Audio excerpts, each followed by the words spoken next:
guys, I'm in the process of rolling out my spring class offerings, and it just so happened that I went to Whole Foods this morning and saw that they have got some beautiful peonies in season, or not in season, but in stock at least, and I felt that we should paint them. So I'm going to put together a tutorial video for us on YouTube, and then this design that I've sketched will also be available on my website. You can print it out and trace it onto watercolor paper, or you can also freehand draw it if you want, but I'm just going to walk you through the steps of painting something like this with watercolor paints. If you're new to my class, I will give you a couple of pointers. This palette is linked in the show notes, as are my brushes. It's best whenever you take paint from the palette to tip your paintbrush to the side. If you go up and down, it's going to crush these itty bitty little pointy bristles on the end, and then it won't be easy to paint anymore. It'll be really hard and kind of frazzled for painting details. So always take good care of your brushes.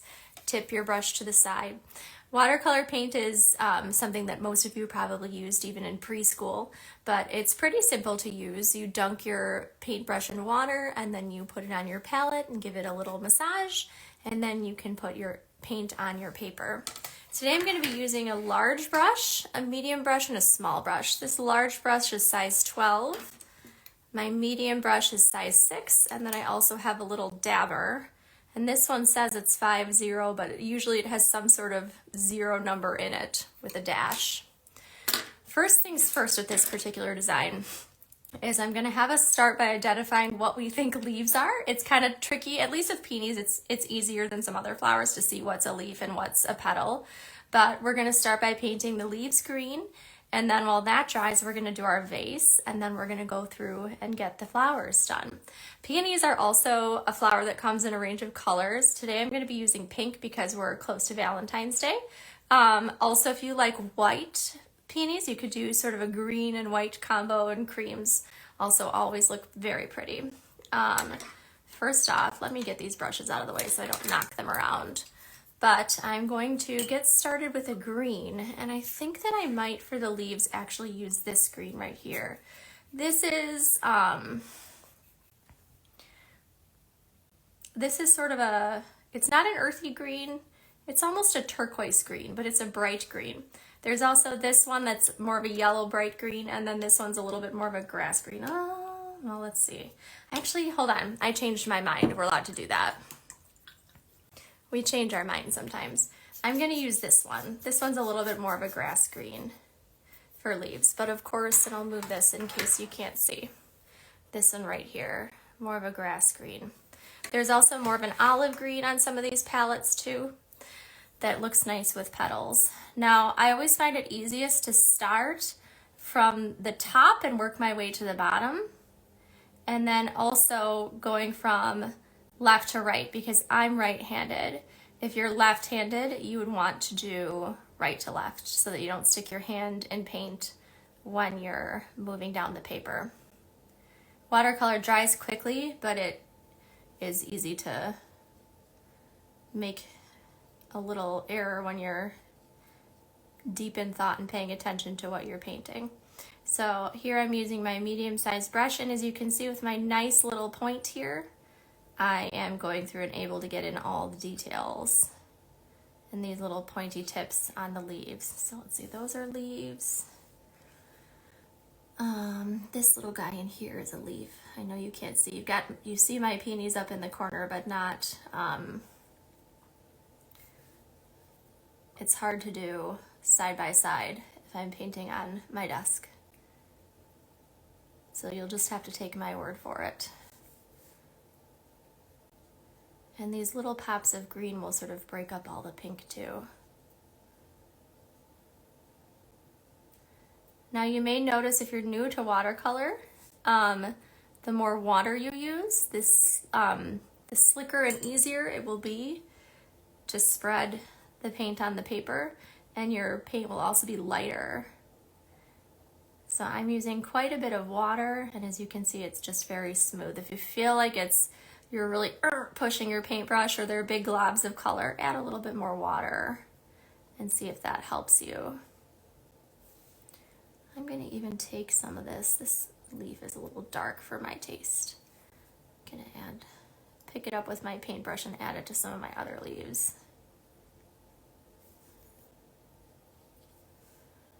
Let's see. This is a leaf here. And again, just being really careful of where my hand is and not putting my hand down into the paint. I'm gonna get a little bit more paint here. This is a leaf.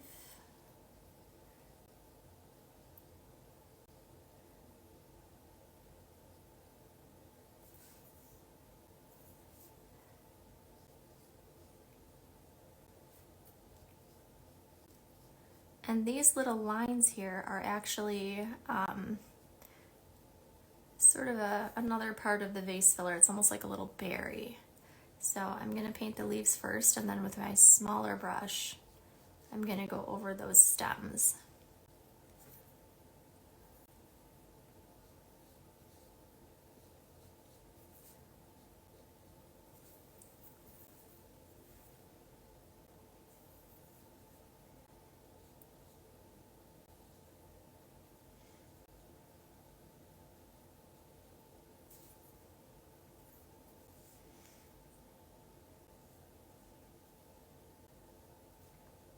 One thing I like most about teaching watercolor or floral classes is that you can really do whatever you want with the vase.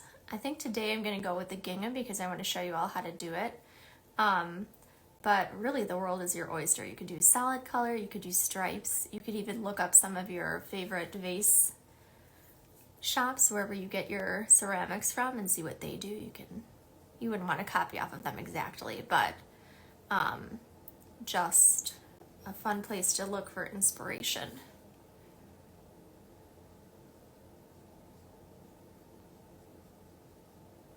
There's another little leaf sticking out here.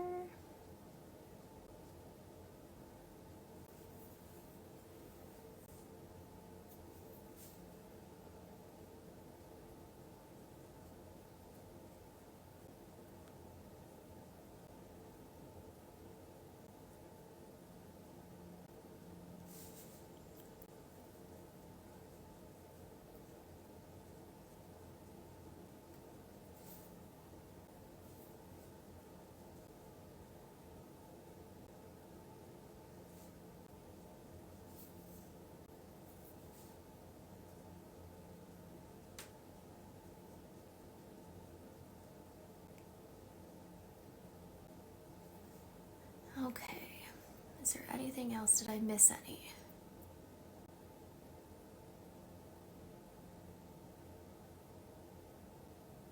I think that's it. But we can always come back later if we find one that was hiding. I'm gonna try to get this a little bit closer. Now the reason why we're gonna move on to painting the vase and not paint the petals right away is that because watercolor is wet, if you put two paints close together, they'll run together, and mixing pink and green does not go over very well. For my vase, I'm actually going to do a light blue gingham, more of like a navy. This color is as close to the navy that I have in this color palette. If you're feeling fancy, you could mix this color with a little bit of black. In these little cups here, you can just take some drops of blue and then add maybe one tiny drop of black, and that will give you a nice navy. And always test on your scratch paper first. But today, in the interest of keeping things quick and simple, I'm just going to use the navy that's in here. Now, once again, the lighter color, the more water that I use, the lighter it will be. And whenever you're painting gingham on a vase, I always like to sort of trace the vertical and horizontal lines. If I go straight up and down and across, it won't look very natural. So today we'll get started with doing the horizontal lines first. There we go. And see how that actually gives me, it's funny because you see how dark this is in the palette. It actually gives me a pretty light blue once I add a lot of water to it. So as you can see, I'm kind of tracing the curve of the bottom of the vase, using the bottom of the vase as my guide, and I'm going to work, I guess that I'm going to work from the bottom up. This is probably the only time that I would do that, working from the bottom up.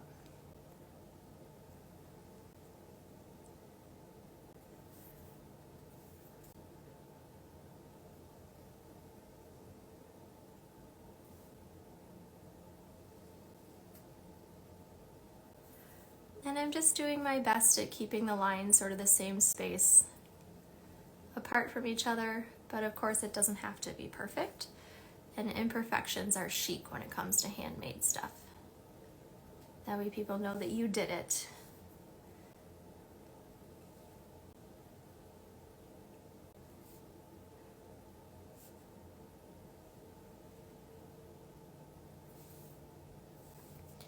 I'm gonna skip over the, oh! I made a mistake. Perfect. I was hoping I would at some point.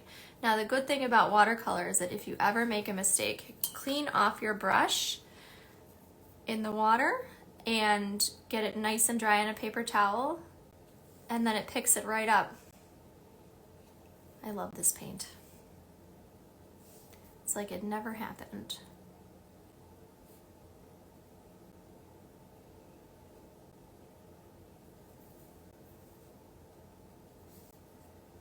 Get a little bit more paint. That stripe got a little.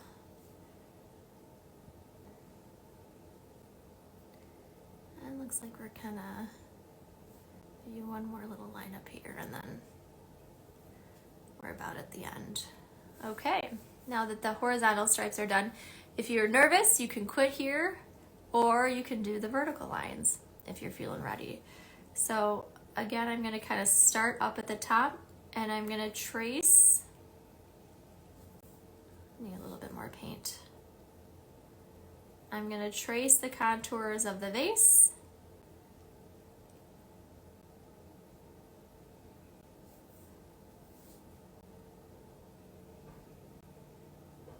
Sort of until I get to the middle, and the middle is going to be almost a straight line.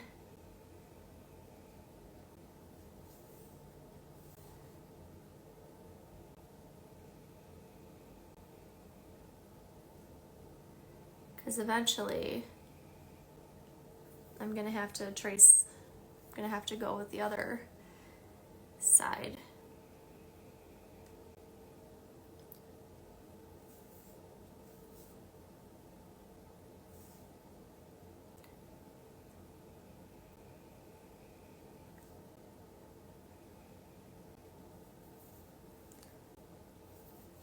Starting to curve in the other direction now.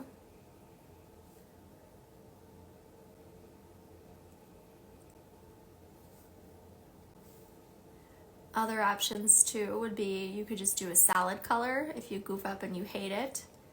No need to start over. You can just fill it in whatever color that is. You could do an ombre, you could do polka dots. I feel like this guy needs a little bit right there. And then maybe a little bit on this end.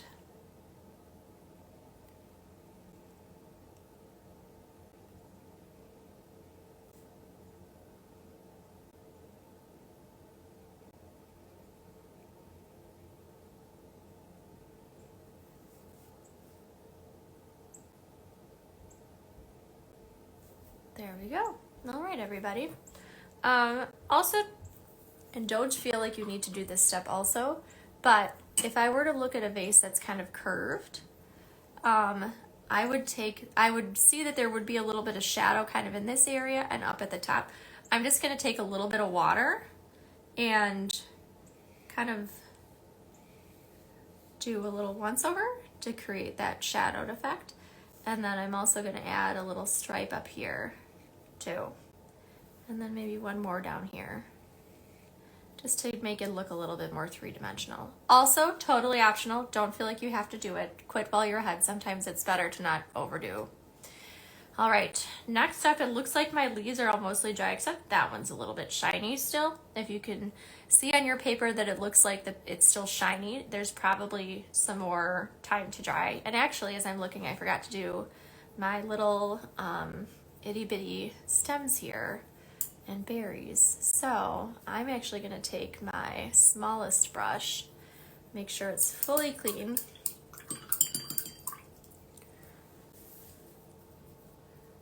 There we go. Okay. I'm gonna take my smallest brush and I'm gonna use this bright green. And being careful of the paint that I've just put down, I'm going to trace it.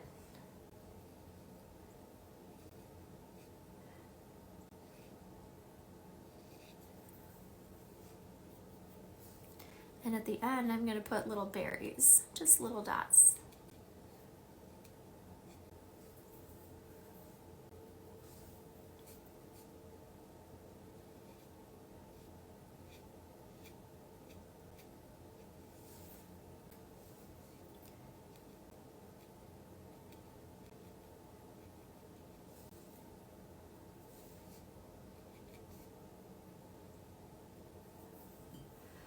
Just add a little dot here and there.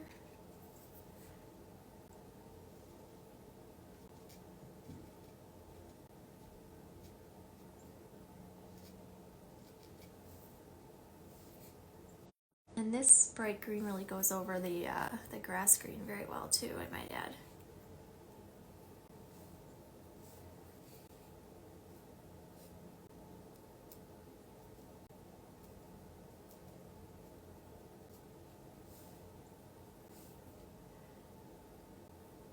I'm also just barely pushing it down on my brush, and that's how I'm getting my thinnest lines, by just making sure really the tip of the brush is the only part that's touching the paper.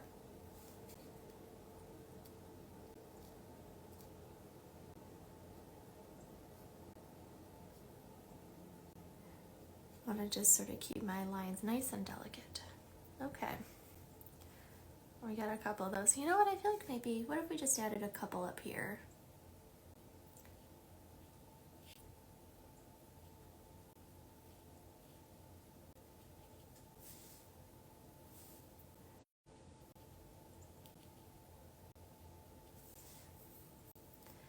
And I didn't see it, good thing I checked, but I was called by a spam caller and of course it clicked off. So you missed the part where I said we are going to first cover our peonies in pink. I'm going to use as much water and as little paint as I can, just because we're going to work sort of from light to dark, and we want the light portions to be a highlight, and then we'll go through and we'll add more detail, and we'll sort of go darker as we go. Watercolor is one of those paints where we work from light to dark.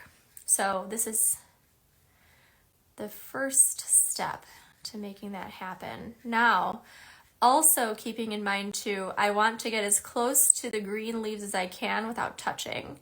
And this is why we really wanted to make sure that everything was totally dry before we came in here with another color, because if you put green and pink together, they'll run together and you'll end up with yucky brown. Now this ended up being a little bit darker than I had thought, but I can pick it up with a clean brush, get some of that paint out of there. And this is already looking beautiful. So if you got to this point and you're nervous, you could stop. It looks great. Here we go. Yeah, blend that in a little bit more. Okay.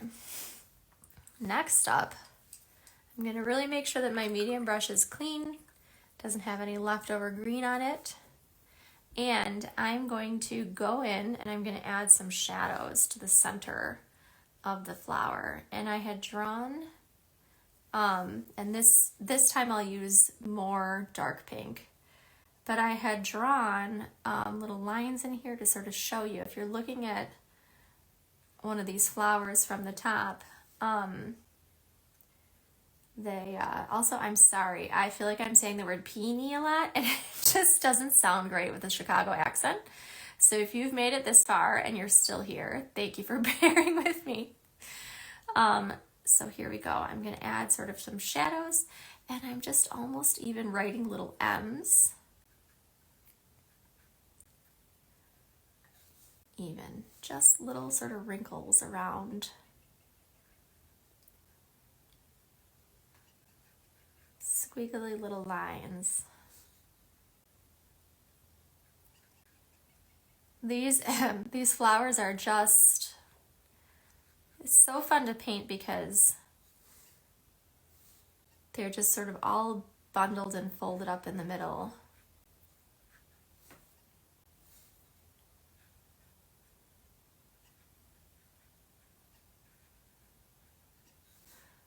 And what I'm going to do is I'm going to let these sit for a minute, and then I'm going to go in and I'm going to add a little bit more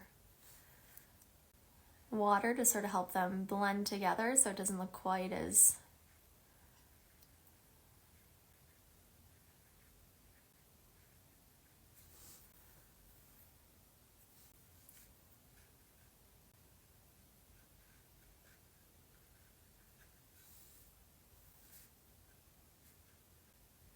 and you can certainly take your time too and go through each little squiggly line perfectly. But in the interest of having this done for you, I'm going to kind of rush through it. Feel free to pause or stop the video and catch up at any time. There's nobody rushing you. And again, look at it, already looks so good. You could stop here if you wanted to, and it would be beautiful.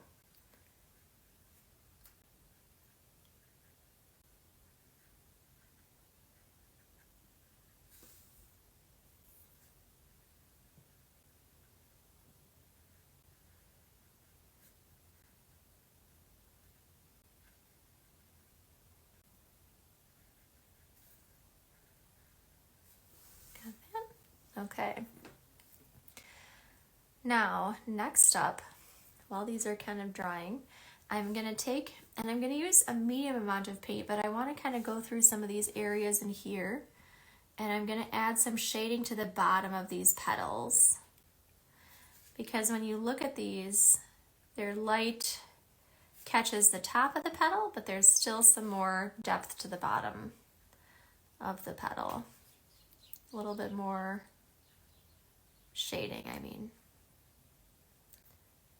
This will give it more of a 3D look. And I'm just using sort of a medium amount of paint.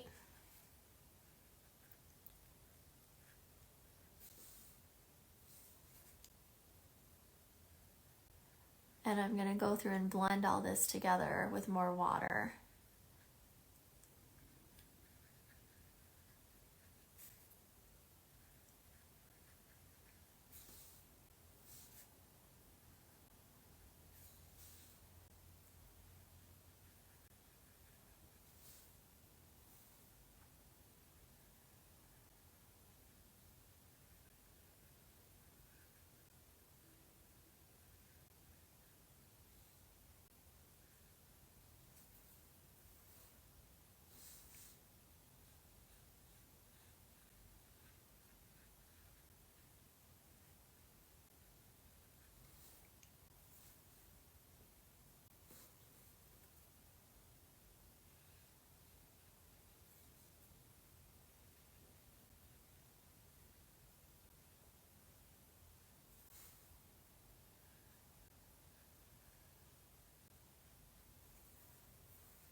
Okay, feel like we're looking pretty shadowed in here, shaded and shadowed. I am going to first, because I can see that my inner areas are a little bit wet still, I'm going to just get my brush nice and wet, and I'm going to go over all those areas on the bigger petals with water, and I'm going to give it a little bit of a rub. And what that does is it kind of reactivates this paint, and it helps it sort of blend together so you don't see a line in between the light and the dark anymore. It just sort of softens it a little bit.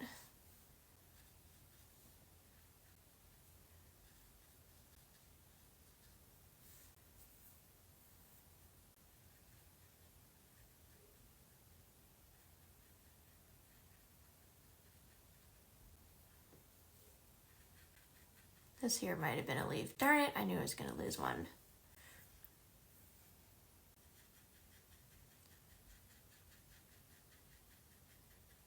Just giving it a little massage. See how nice and blended in all of this is looking?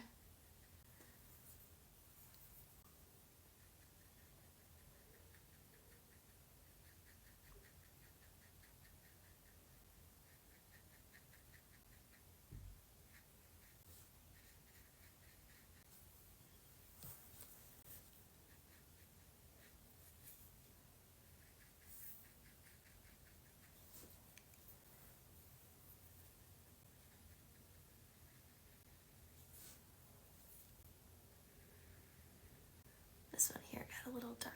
I'm going to pick that up with my, if you come across a spot that's like, oh, that looks really way too dark, remember that you can always get it wet and then pick it up like a paper towel with or a sponge with a nice clean brush.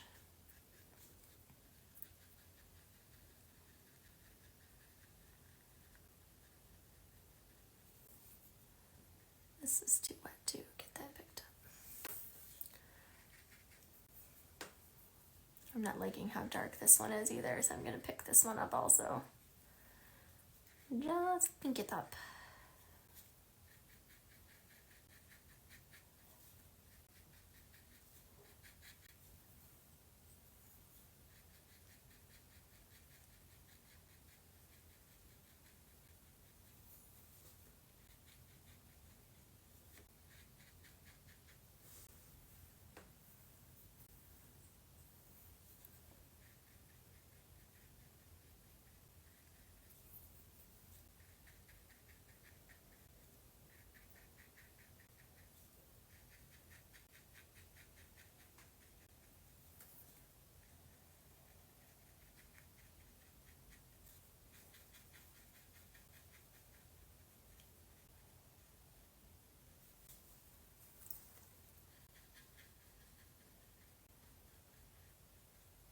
Okay, perfect.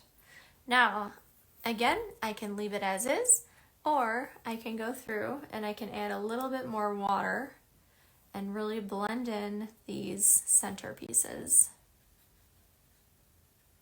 And I'm just taking my big brush and a lot of water, and I'm dotting the water on top of them. And that's going to cause them to sort of blend together, and it's going to leave some white parts also, which I sort of like in here too.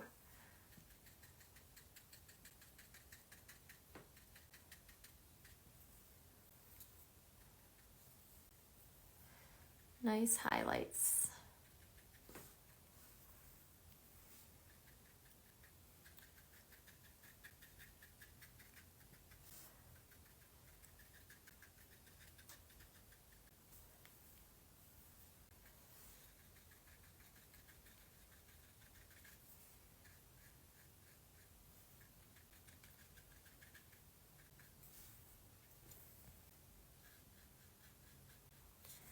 Okay, and if I see any areas that could maybe use a little bit more paint, I feel like this might be too white. Here we go. Areas where I feel like the water's running too much, I can pick it up with a dry paintbrush.